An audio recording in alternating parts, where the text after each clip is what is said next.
Sa kanila, kasama ng Diyos sa simula ang ating Panginoon Kristo at lahat daw po ng bagay nilikha sa pamamagitan ng ating Panginoon Kristo. At ang pinagbatayan nila, yung nasa Juan 1:3. Mabuti basahin ko muna yung King James Version. Ang sabi po rito, all things were made by Him, and without Him was not anything made that was made. Yan ang sinasabi ang Panginoon Kristo. Sa oras na ito mga kaibigan, para sa mga nanunood na naniniwala, no, para sa mga kulto na naniniwala na si Kristo po ay hindi Diyos,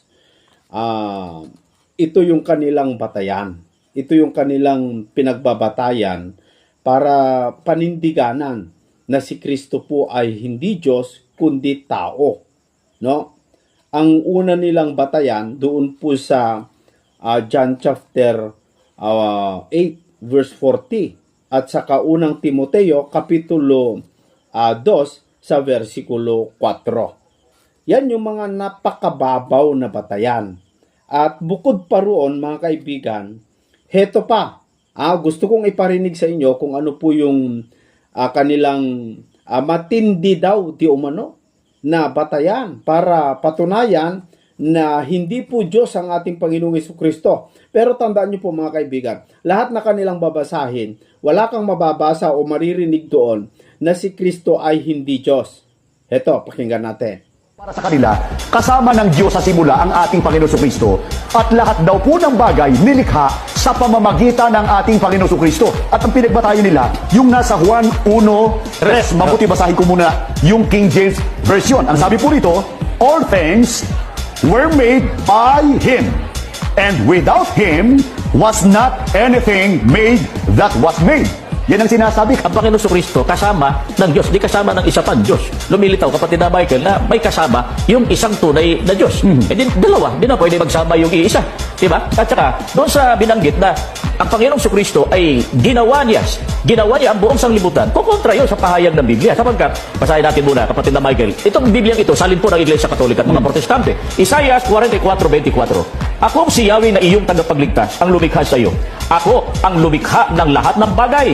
Ako lamang mag-isa ang nagladlad nitong kalangitan at nag-iisa ring lumikha ng sanglibutan. Teka muna kapatid na Ramil, basahin natin sa Biblia, sino yung Yahweh na tinutukoy na siya lamang mag-isa ang lumikha ng sanglibutan? Isaiah 63:16, ang binasa ko kanina, Isaiah 44:24, 63:16 ngayon ang aking babasahin. Kung walang nagawa sa amin si Jacob at nunong Abraham, ikaw lamang Yahweh, ang aming pag-asa at amang aasahan. Tanging ikaw lamang yaong nagliligtas nitong aming buhay. Therefore, ang Diyos na tinutukoy na siyang lumikha ng lahat ng bagay, ng langit at ng lupa, ay ang Ama. Pag sinabing ako, kapatid na Michael, Plural or singular? Singular ho. Pagka sinabing ako, nag-iisa, sabi nga nag-iisang lumikha ng lahat ng bagay. Hindi ho dalawa, kasi kung dalawa, dapat sinabi nilang kami. O ayan mga kaibigan, so nakita po ninyo, wala po kayong napakinggan diyan sa kanilang mga batayan, sa kanilang mga sinasabi na meron ba kayong napakinggan na si Kristo po ay sinabi niya o doon sa talata na sinabi na si Kristo'y hindi Diyos. Meron ba mga kapatid? Kundi ang kanilang batayan diyan po sa Isaiah 44 versikulo 24, hindi naman issue yan. Hindi naman yan patunay para sabihin mo na si Kristo ay hindi Diyos. No? Pati doon sa 63, verse 16. Ang babaw po, mga kaibigan at mga kapatid. So dito, nakita natin, alam nyo, kung talagang ikaw ay tapat na magsusuri, ikaw ay talagang naghahanap ng katotohanan, at hindi mo dadayain yung mga talata, mga kaibigan, hindi mo talaga paniniwalaan na si Kristo ay tao Pakinggan po ninyo. Paano po binali o winasak ni Brother Eli yung paniniwala nila na yan? Paano po ipaliwanag, no, ng ating kapatid na Eli? Kasi ang issue po nila, kung Diyos si Kristo, bakit hindi niya sinabi na dalawa kaming nagladlad o dalawa kaming lumikha sa buong daigdig? O eto, mga kapatid, ano po ang sagot o ano po ang paliwanag ni Brother Eli para gibain yung paniniwala ng mga kaibigan natin na hindi po naniniwala na si Kristo po ay Diyos? O heto mga kapatid, pakinggan natin. Nalikha ang lupa. Ako'y nailabas nang wala pang mga kalaliman, nang wala pang mga bukal na sagana ng tubig. Bago ang mga bundok ay nalagay, bago ang mga burol ay ako'y nailabas. Samantalang hindi pa niya nililikha ang lupa, ni ang mga parangman, ni ang pasimulaman ng alabok ng sanglibutan. Nang kanyang itatag ang langit, nandoon ako. Hindi naman pala yung inaangkin na tinulungan niya eh. Sabi niya, nang itatag niya langit, nandun ako. O sabihin mo naman wala siya ron. Pwede mo bang alisin siya ron? Ano siya eh? Nang itatag niya ang langit, mag-isa yung nagtatatag na Diyos na makapangyarihan sa lahat. Pero nandun siya. Eh di hindi siya tao. Yun ang sabi ng karunungan eh. Ang nagsasalita kasi dyan, yung karunungan ng Diyos. Eh sino ba yung karunungan ng Diyos na nung itatag niya ang langit, nandoon siya? Basahin natin yung 1.24 ng unang Korinto. Ngunit sa kanila na mga tinawag, maging mga Hudyo at mga Griego, si Kristo ang kapangyarihan ng Diyos at ang karunungan ng Diyos. Si Kristo pala yung karunungan ng Diyos. Yung karunungan ng Diyos na kasama ng Diyos nung iginagawa niya ang lahat ng bagay. Mag-isa siyang nagtatatag ng langit. Pero nandun yung karunungan. Ano? Basahin natin ang sabi ni San Pablo.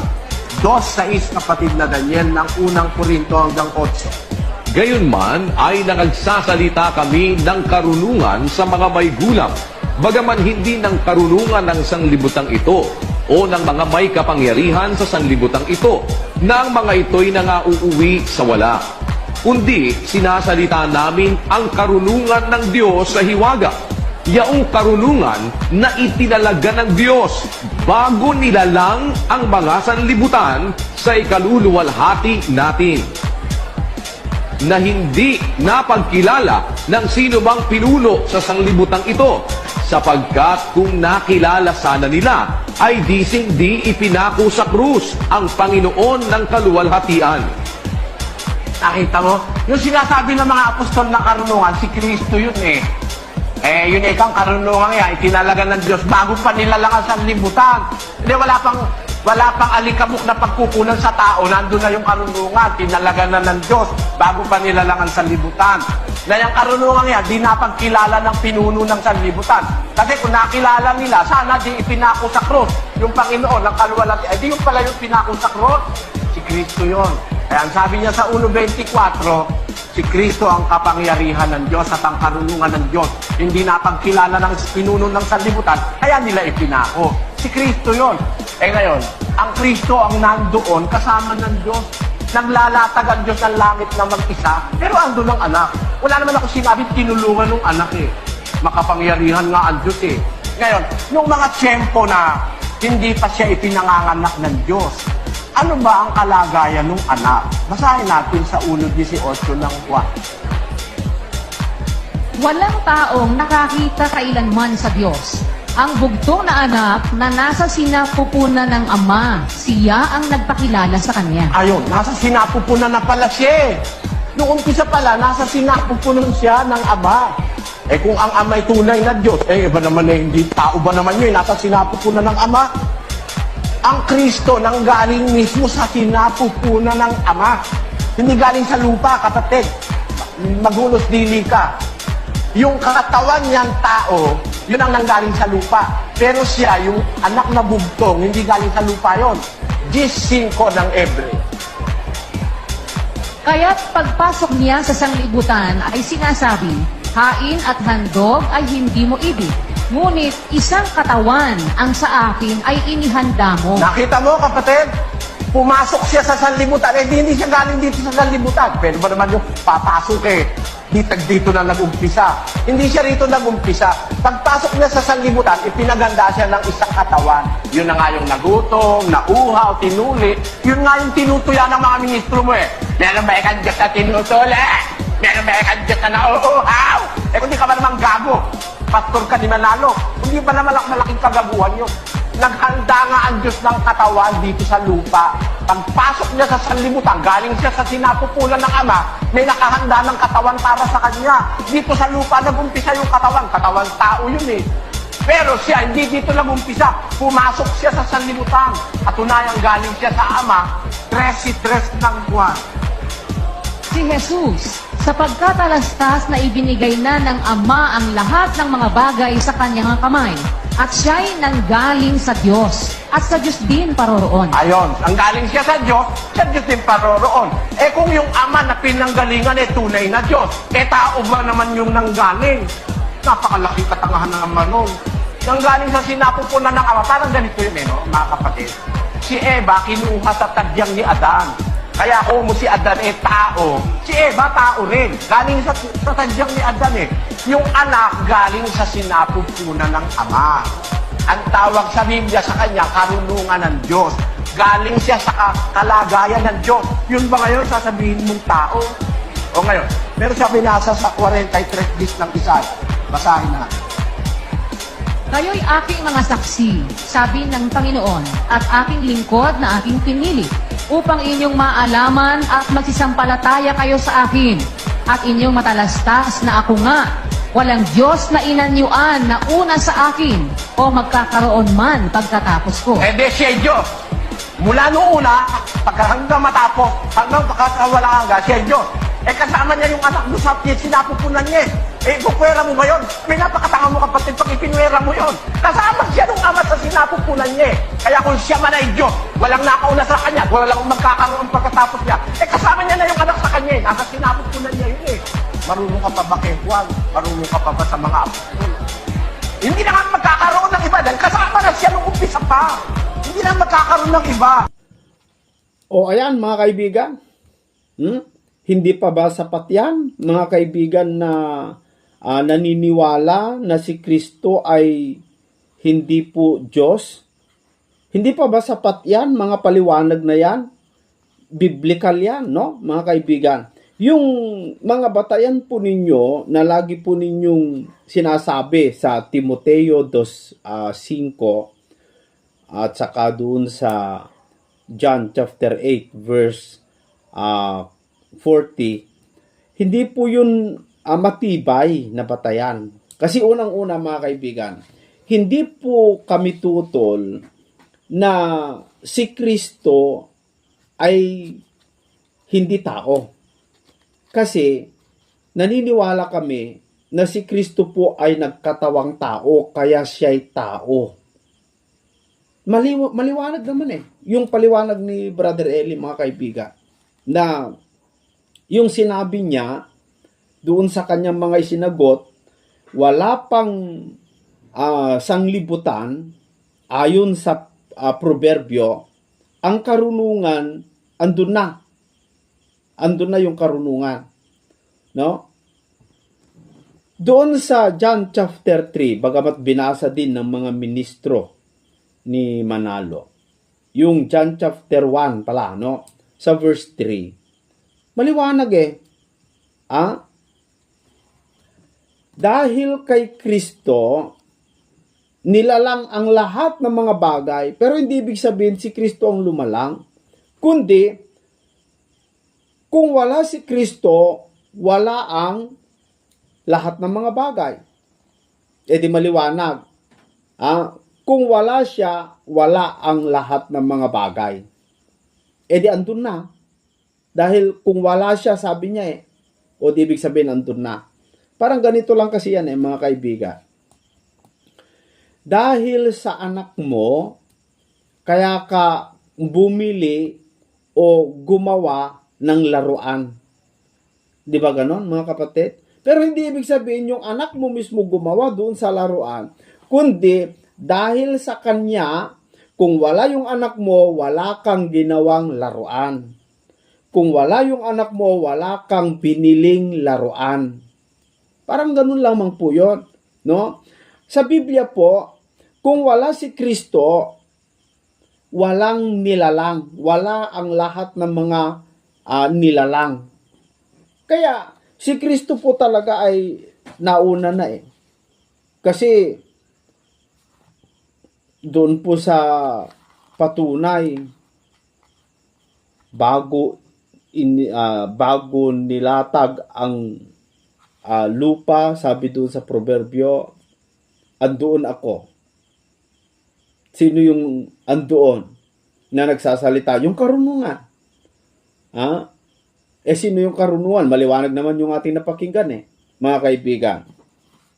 Alam nyo mga kaibigan at mga kapatid, sa Biblia po kasi, napakaraming talata na nagpapatunay na si Kristo po ay hindi lamang po tao, kundi si Kristo nagkatawang tao. Filipos 2:6 hanggang 8, siya ay, sa magandang balita, napakaganda po yan mga kaibigan Bagamat siya ay likas na Diyos, ay hindi niya inaring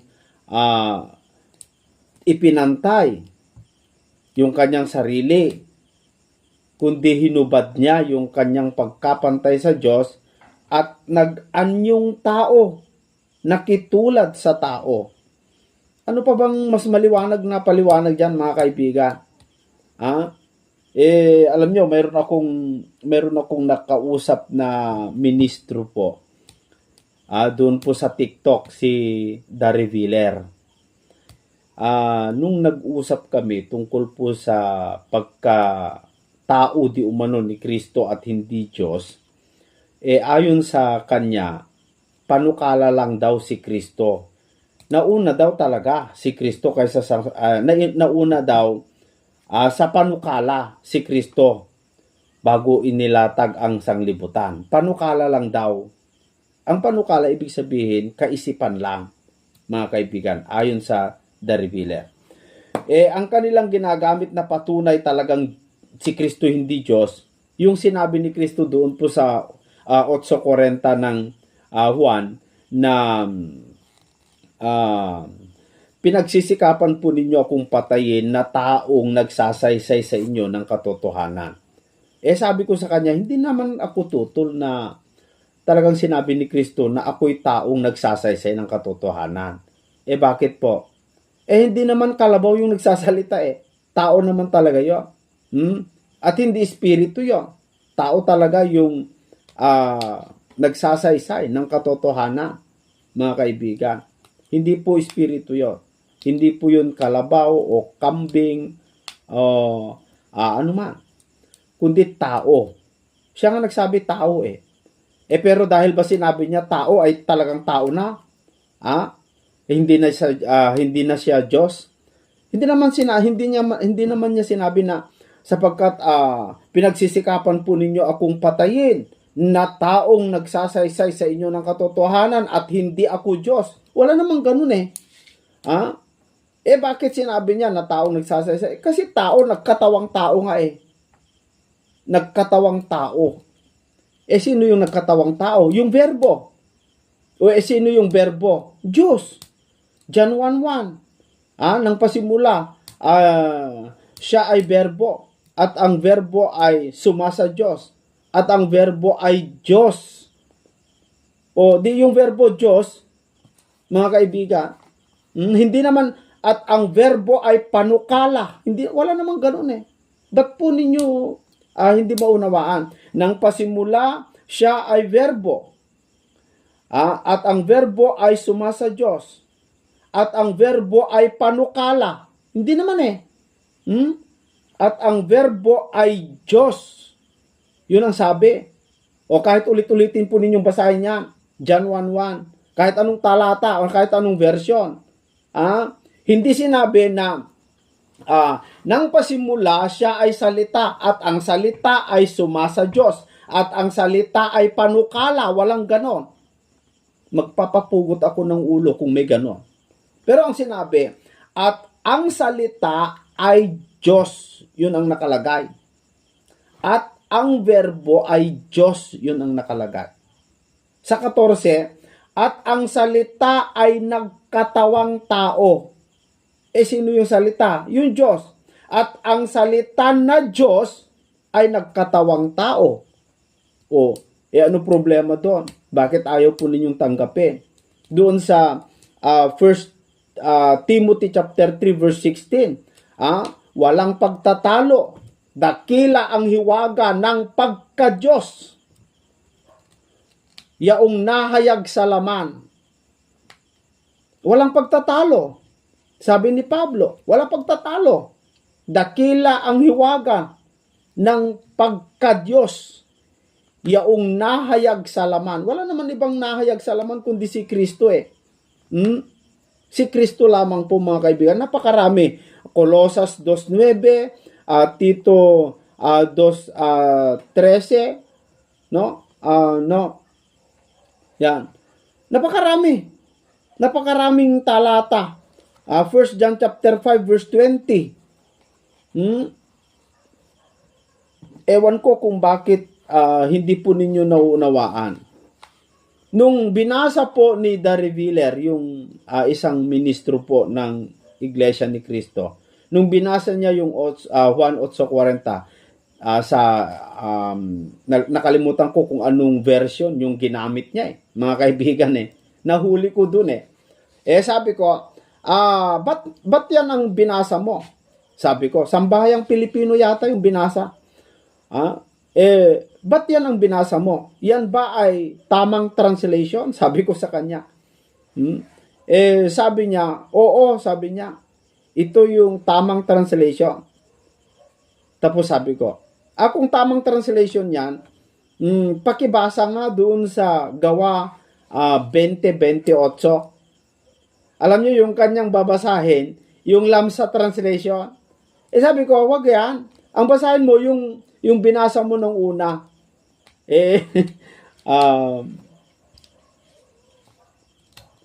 Ba't mo ako tuturuan kung ano ang babasahin ko, sabi niya. Pakinggan na nga lang natin mga kapatid, yung usapan namin ni Darry Viller. Pakipalakihan ako. Wag na palakihan, okay na yan. Wag na palakihan yan. Wala Hindi na. mo naman Ako live to sasabi, eh. eto, Wag na palakihan, okay na yan. Nahimik kayo, New Filipino version, Yung Filipino version. Ngunit pinagsisikapan ninyo akong patayin. Ako na isang tao, hindi sinabing ako na nagpakatao, na dating Diyos, na nagsasabi ng totoo. Tingnan mo naman, ikaw naman, wala ka naman talatang binabasa, kaya nga itiniwalag ng Soriano eh. Diba? Hayaan mo na, hayaan mo na. Alak ang alam mo manahimik ka. Hayaan mo na kapatid. Kayo ngayon na nasasaktan. Makinig ka. Sabi pa nung isa na sabing MCGI, ginagawa ninyo ang mga gawa ng inyong ama. Gaya ng Hindi ginagawa kami mo mga anak sa labas. Hindi kami mga anak sa labas. Ang Anak Diyos kayo sa labas. mismo, ang aming ama. Si Kristo may ama. Hindi si Kristo ang ama. Si Kristo ay anak na galing sa Diyos. Hindi sapagkat galing sa Diyos Kung ay tao Diyos siya, na. sinong ama niya? Ano na nangyayari kay Wayne? Sabi ko, Sandali, Wayne. Sandali. Wayne. Sandali. May time naman wala naman kasing religion si Wayne. Nanggugulo lang yan eh. Kaya nagugulo tayo. Siguro ibaba nyo na si Wayne. Tiniwalag ka ni Soriano yan eh. Kanina, sabat ka ng sabat. Ngayon, tinatanong ko lang kung tao siya, sinong ama niya? Babain mo na Esen. Nanggugulo lang si Wayne. Kung tao siya, sinong ama niya? Tiniwalag ni Soriano yan eh. Ibaba na yan. Tatahimik ako. Magiging maayos. Sandali kapatid na, Wayne, para Baba nyo na maayos. si Wayne. Baba nyo na si Wayne. Wala namang sige. Sandali lang. Sige, Kasi may tanong ako sa Huwag mo kanya na dyan, pagutusan mamaya. ibaba. Ikaw dapat ang ibaba eh. Sandali. Sige, tuloy mo. Wala na religion si Wayne. Di ba nga? Si Wayne, sabi ni Wayne, si Soriano, adik. Si Soriano, bakla. Sige, tuloy mo Payagan nyo na. ba yan si Wayne? Alisin Tuloy mo na na. si Wayne.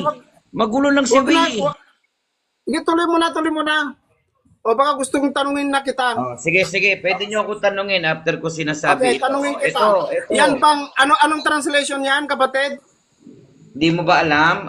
New Filipino Sige. version. New Filipino Yan ba yung tamang salin? Yan ba yung tamang salin? Tama ito. Kasi nga tao si Kristo. Tamang salin. Okay. Pakibasa mo nga yung Gawa 20:28. Gawa 20:28. Ganito ang ating mababasa. Pakita. Gawa 20:28. Ipakita. Babasahin natin. Tahimik lang kayo. Kayo naman. Oo. Gawa 20:28. Tamang salin. Okay. Hindi, yung binasa mo kanina, yung salin na binasa mo. Bakit kailangan mo kong turuan ng salin na babasahin ko? Doon na sa salin na binasa, doon ka bumasa. Naku, mga kaibigan. Wag kang iiba. Sabi mo, tamang salin, ay yung binasa mo kanina, kaya nga tinatanong ko, Kaya nga tamang salin babasahin yan, ko nga, basahin mo relax nga lang yung Naku, mayayari si Robin, marayayari. Kahit magtulong-tulong pa kayo, wala namang problema sa inyo. Nako, yan. Ito na, babasahin ko. Huli ka balbon, huli na ang balbon. Ito na. Huli ka. Ito. Tahimik Akala na ko ba kasi naman kayo. tamang salin yun? Akala ko tamang salin yun. Okay, kapag Ano ba? Bakit nagkakagulo na kayo? Ano ba Baka nangyayari? Kuya Yung Isel, mali kaingay-ingay ang nyo. salin naman. Pag binasa niya, mali naman ang salin doon kaya umanap ng ibang babasahin. ganun po ba? Okay. Wala tayong mga Ito na. Ayan po mga kaibigan, yan yung pinag-uusapan namin. Iniba niya yung translation. Ibig sabihin, yung ating mga kaibigan na mga naniniwala na hindi po Diyos si Kristo, kung asan lamang po yung talata na panig sa kanila, yun lang ang babasahin. And then, yung ibang talata, kapag hindi po panig, maling translation. Papalitan ng version, kukuha ng iba. Kapag ang babasahin ay Gawa 20:28, ang gagamitin nilang translation ay yung Lamsa translation.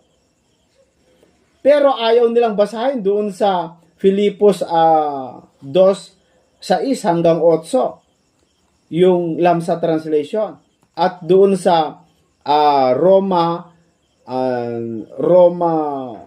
5:9 ayaw nilang basahin yon, mga kapatid.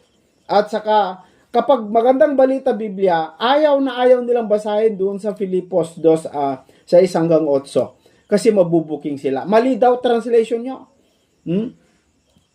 Mali daw translation. Pero kapag mayroong talata na pumanig doon sa kanila, ayan, good. Magandang translation. Ganun po mga kaibigan. Alam nyo, ang paghahanap ng katotohanan, hindi naman po masama na gumamit ka ng iba't ibang mga translation. Pero wag mong gamitin para lamang po pasunodin doon sa gusto mo. Dapat ikaw ang sumunod doon sa gusto at sinasabi ng Biblia. Hindi yung Biblia ang pasusunodin mo sa gusto mo.